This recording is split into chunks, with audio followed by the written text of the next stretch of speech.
Hello வணக்கம், இது உங்கள் சிவி ஜோன். சொல்லரும் எப்படி இருக்கீங்க? இப்போ பார்த்தீங்கன்னா டிக்கெட் டு ஃபினாலேயோட ஃபஸ்ட்டு டாஸ்க் முடிஞ்சுது. இந்த டாஸ்க்கை பற்றி கண்டிப்பாக சொல்லி ஆகணும். இந்த டாஸ்க், அதாவது டிக்கெட் டு ஃபினாலே வந்துட்டு உங்கள் உழைப்பையும் உங்களையும் நம்புங்கன்னு சொல்லிட்டு பிக் பாஸ் ஒரு விஷயத்த சொல்லி தான் இந்த டாஸ்க்கை வந்து கண்டிப்பாக வின் பண்ணி காட்டுங்க, உங்களுக்கு விடாமுயற்சியும் விஸ்வரூப வெற்றியும் உங்கள் நம்பிக்கையும் தான் முக்கியம் அப்படின்லாம் சொல்லியிருந்தார். ஆனால் இப்போது ஃபஸ்ட்டு டாஸ்க்கே வந்து இப்படி சொதப்பலாமா? அதுவும் வந்துட்டு மனதளவில் தயாராக இருங்கன்னு சொன்னார்.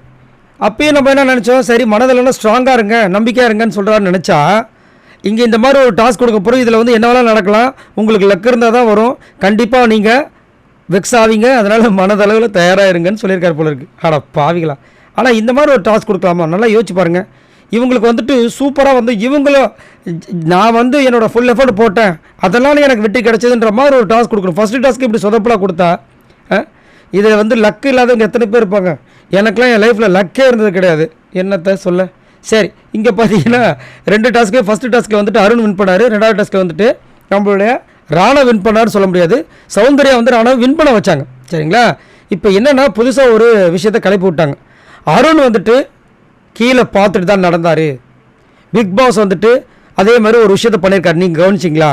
ஃபஸ்ட்டு ஃபோட்டோ இருக்குது பார்த்தீங்களா, அது அருண் ஃபோட்டோ வச்சுருக்காங்க, அதனால தான் அவருக்கு ஈஸி ஆகிடுச்சு. மற்றவங்களுக்குலாம் வந்துட்டு அடுத்தடுத்து வச்சுருக்காங்க பாருங்கள், அவங்களுக்குலாம் கண்டிப்பாக கஷ்டமாக இருக்குன்ற மாதிரி சொல்கிறாங்க.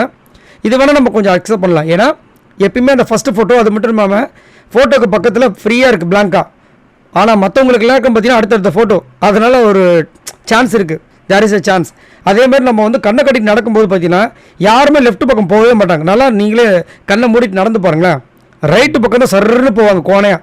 ஸோ அப்படின்னு இருக்கும்போது இது ஒரு சான்ஸ் தான். சரிங்களா? இது ஒரு லக்கு தான். அதே மாதிரி வந்துட்டு அருணை வந்து நம்ம குறை சொல்லக்கூடாது, ஸ்ட்ரெயிட்டாக ஓனர், அது வந்து மாட்டுக்கருத்து கிடையாது. அதனால தான் என்ன சொல்கிறாங்க எல்லாரும், அவர் வந்து ஸ்ட்ரெயிட்டாக எப்படிங்க ஓட முடியும்? மற்றவங்களாம் வந்து சைடில் தான் ஓடுவாங்க, இவர் எப்படி சைடில் ஓனர்? ஸோ இவர் வந்துட்டு ஆக்சுவலாக வந்து நம்ம ராணுவ தான் இவருக்கு வந்து கட்டினார். முதல்ல அதுக்கு முன்னாடி வந்து ஒரு மிரர் மாதிரி வந்து கண்ணில் கிளாஸ் மாதிரி போட்டாங்க. அந்த கிளாஸ் கருப்பு கலரில் இது பண்ணியிருந்தாங்க, பெயிண்ட் பண்ணியிருந்தாங்க. அதை போட்டதுக்கப்புறமா இவர் லைட்டாக வந்து இந்த புருவத்துக்கு மேலே வச்சுருப்பார்.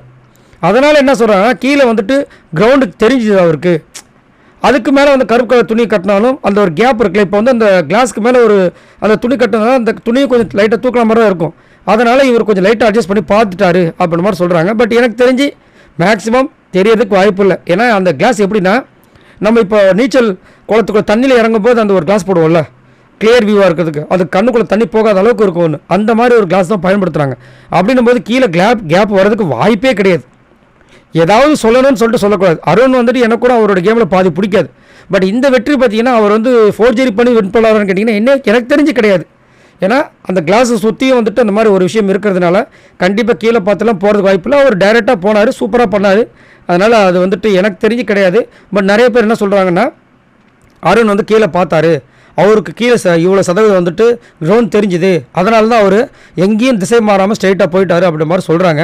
அதே மாதிரி மேபி வந்து சுற்றி விட்டதில் கூட மேபி பண்ணியிருக்கலாம். ஏன்னா கடகடன் சுற்றி விட்டால் கிருகிரு போகிறோம் ஸ்லோவாக. இப்போ வந்துட்டு மஞ்சரி பார்த்தீங்கன்னா விஷாலை வந்து பெருசாக ஸ்பீடாக சுற்றலை, அதேமாதிரி விஷாலும் மஞ்சரி வந்து வேகமாக சுற்றலை.